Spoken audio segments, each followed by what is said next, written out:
Welcome back everybody, how's it going? Filming a video today with the new bike. Had this thing for a couple weeks now. Wanted to kind of give an initial impressions on this thing so far. It's a 2025 NX500 in white, obviously. Only sitting at about a couple hundred miles, just kind of getting through the break-in on this thing. It's a lot faster than the CRF, that's for sure, and cruises the highway a lot easier too. I'm still trying to keep it under about 7,000 RPMs, but this thing will still go 90 all day, even under 7,000 or right at about 7,000. So I've really been enjoying riding this thing. Just this week to work and stuff, the weather's been nice here in the Rockies, so we've actually been able to get her out and get some miles on it, even though it's been February, March. A couple complaints about it though. Maybe they're minor, maybe not so much.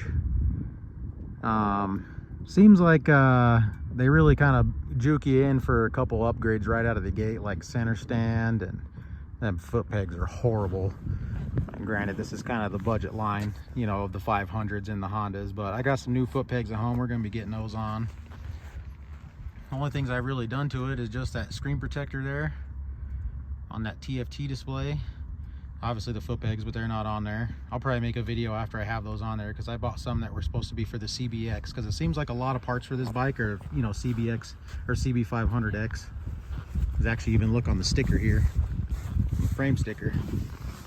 It says CB500X right there, which is pretty crazy.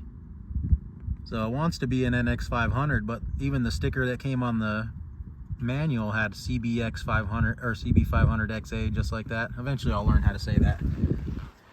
Got some tank protectors coming in. Already got a radiator guard on there, which is already doing its job. I literally had chips on the radiator from a 12-mile ride home after picking this bike up. I picked this bike up Valentine's Day 2025. This is the brand new street cruiser for the year. I might end up going to a little more aggressive tire maybe, but I'm not really planning on off-roading this machine, honestly. Even like a skid plate, things like that, just doesn't really make much sense to me. This is just going to be my commuter bike. The CRF's pretty much going to be relegated to a dirt-only machine, or, you know, dual sport rides on the highway and then trail riding and all that kind of stuff. Kind of debating going with the tinted windscreen also, and maybe even a headlight guard on this baby, but we'll see how that ends up working out.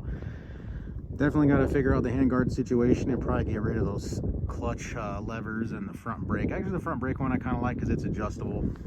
This clutch one is trash though. I mean, obviously this is just your bargain bin, you know, basement attachment that they put on everything. It's probably the same one from the Grom and the Transalp and all the other ones, but I'll probably end up swapping that thing out. I'm sure CB500X stuff will work for that one as well, because my personal opinion, I feel like CB500X stuff behind the tank and under the seat, I think it should pretty much all be the same.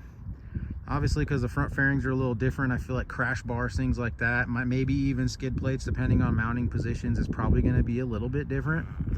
Sadly too, everything for this bike comes from out of overseas, so it's literally, you got to wait weeks just to get parts for it. I did order the Honda center stand just because the dealer provides a great hookup on parts. The parts guy over there at the Honda dealership is probably one of the coolest dudes out there. Knows bikes, not just Hondas. He's worked for KTM and stuff like that. So he's a good guy to talk to about parts, because he knows what you need. I did order a 12-bolt accessory socket also, and I talked to him about the fog light kit, because I was hearing a bunch of stuff about that. The fog light kit switch is supposed to go right here, but I guess that fog light kit isn't actually DOT legal in the United States. So he said there's probably some hoops to jump through to get that. Maybe contacting a dealer out of country and then maybe having them ship it in maybe would work. But he said I could think about it. But honestly, for the money, I don't know if it's worth it. It's like $329 or something crazy like that for some lights. And I'd obviously have to do the crash bars too to really be able to mount those upright. So I probably won't end up doing that. But shit, this is the new machine, man. I'm loving this thing so far. It's a lot more comfortable to ride on the highway than the CRF, obviously, just because that's what this bike's actually designed to do. But I hope you guys like it. Definitely not shying away from the dual sport. The CRF's not going anywhere, guys. The CRF's going to be staying around and probably just getting a little bit more aggressive, especially since it's already all built out. I can't see getting rid of it. Nobody would want it with all the stuff I have on it and how many times I dropped it, so I might as well just keep it. But questions and comments below, guys. Thanks for watching.